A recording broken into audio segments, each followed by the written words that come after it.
সবকিছুতে পড়েছে গ্যাস সংকটের প্রভাব। রাজধানীর ফিলিং স্টেশনগুলোতে গ্যাসের জন্য গাড়ির চাপ বেড়েছে। চালককে ঘন্টার পর ঘন্টা অপেক্ষা করতে হচ্ছে, আর গ্যাসের চাপ কম থাকায় নির্ধারিত পরিমাণ জ্বালানি সরবরাহ করাও সম্ভব হচ্ছে না বলে জানিয়েছেন সংশ্লিষ্টরা।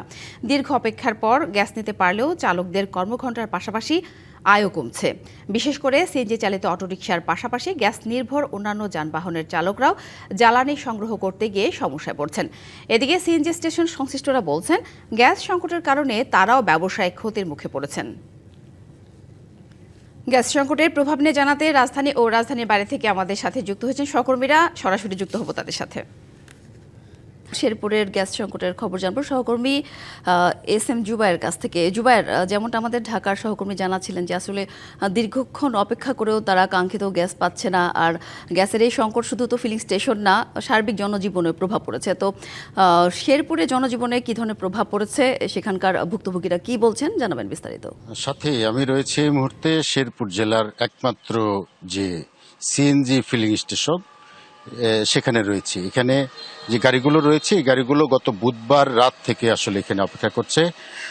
জাতীয় গ্রিডে যে আসলে গ্যাস সংকটের যেটি চলছে সে কারণে শেরপুরে আসলে অল্প চাপে হলেও সামান্য গ্যাস পাওয়া যেত, এবং রাতের বেলায় সাধারণত গৃহিণীরা তারা বাড়িঘরের যে জরুরি রান্নাবান্না সেটি করতে পারতেন। নগদ নিয়ে এলো হার না মানা হার অফার। সর্বনিম্ন 10,000 টাকা রেমিটেন্স নগদে পাঠালে থাকছে স্বর্ণের হার জেতার সুযোগ। দিনের বেলাতে চাপ একেবারেই কম ছিল, কিন্তু গত বুধবার রাত 10টা থেকে হঠাৎ করেই শেরপুর অঞ্চলে আসলে গ্যাস সরবরাহ একেবারেই বন্ধ হয়ে যায়, যেটি এখন পর্যন্ত আসলে বন্ধ রয়েছে। যদিও তিতাস গ্যাস কর্তৃপক্ষের সাথে আমরা যোগাযোগ করে জানতে পেরেছিলাম যে টাঙ্গাইল যে ব্রহ্মপুত্র বেসিন অংশে আসলে তাদের কিছু মেরামতের জন্য তারা এটি বন্ধ রেখেছিলেন, এবং শনিবার সকাল 8টা নাগাদ আসলে গ্যাস চালু হবার কথা ছিল, কিন্তু এখন পর্যন্ত আসলে পাইপলাইনে গ্যাস না পাওয়ার অভিযোগ করেছে গ্রাহকরা। আমরা আসলে বিভিন্ন গ্রাহকের সাথে কথা বলেছি।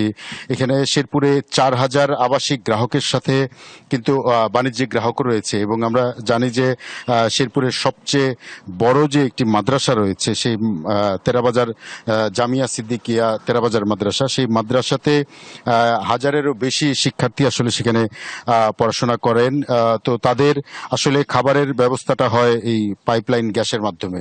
তো আসলে গ্যাস বন্ধ হয়ে যাওয়ায় তাদের খাবারের একটি সমস্যা হচ্ছে, এবং এছাড়া যে বেশ কয়েকটি রেস্টুরেন্ট এবং হোটেলে এবং মিষ্টির দোকানে কিন্তু যে গ্যাসের মাধ্যমে তারা রান্না করতেন, গ্যাস না থাকায়, পাইপলাইনে গ্যাস না থাকায় সেগুলোও বন্ধ রয়েছে। আমরা আসলে তিতাস গ্যাস কর্তৃপক্ষের সাথে যোগাযোগ করে যেটুকু জানতে পেরেছি, তারা আসলে ঠিক নির্ধারিতভাবে বলতে পারেননি যে কবে নাগাদ শেরপুর অঞ্চলে গ্যাস পুরোপুরি স্বাভাবিক হবে, বা গ্রাহকরা অল্প পরিমাণে চাপে হলেও তারা গ্যাস পাবেন, এরকম কোনো নিশ্চয়তা কেউ দিতে পারেনি।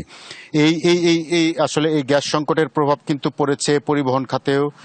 যে স্থানীয় এক উপজেলা থেকে আরেক উপজেলায় যে চলাচলকারী সিএনজি চালিত যে অটোরিকশাগুলো রয়েছে সেগুলো আসলে গ্যাস নিতে না পারায় অধিকাংশ বন্ধ রয়েছে। যাদের বিকল্প জ্বালানিতে চালাবার ব্যবস্থা রয়েছে তারা কিন্তু আসলে বিকল্প জ্বালানি দিয়ে সেগুলো চালু রাখার চেষ্টা করছেন, এবং যে যাত্রীরা অভিযোগ করছে যে বাড়তি ভাড়া নেয়ার যেখানে আসলে 40 টাকা ভাড়া ছিল সেখানটাতে 70 থেকে 80 টাকা ভাড়া রাখা হচ্ছে বলে অভিযোগ করছেন যাত্রীরা। আমরা চালক এবং মালিকদের সাথে কথা বলে যেটুকু জানিয়েছি, যেহেতু তারা বিকল্প জ্বালানির মাধ্যমে তারা গাড়িটি পরিচালনা করছেন, ফলে তাদের ব্যয় বেড়েছে, এই জন্য তাদেরকে আসলে বাড়তি ভাড়া নিতে বাধ্য হচ্ছে।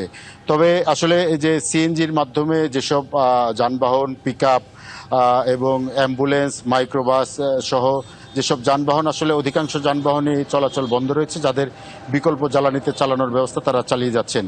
বাসাবাড়িতে অনেকে মাটির চুলা এনে এবং অনেকে হচ্ছে এলপিজি যে গ্যাস রয়েছে সেটি এনে, অথবা পার্শ্ববর্তী যাদের বাড়িতে আসলে বিকল্প রান্নার ব্যবস্থা রয়েছে তাদের সাথে আসলে ভাগ করে তারা কোনো রকম খাবারের ব্যবস্থা করছেন।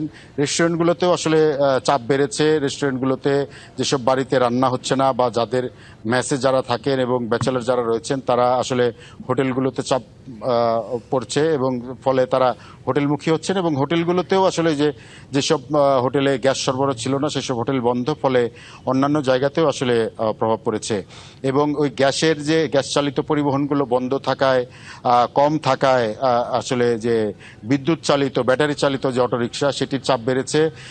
ফলে হচ্ছে এখানে শেরপুরে লোডশেডিং এর মাত্রাও দিন দিন বৃদ্ধি পাচ্ছে। তো সাথে শেরপুরে আসলে এখন পর্যন্ত আমার কাছে এই ছিল ভোগান্তি।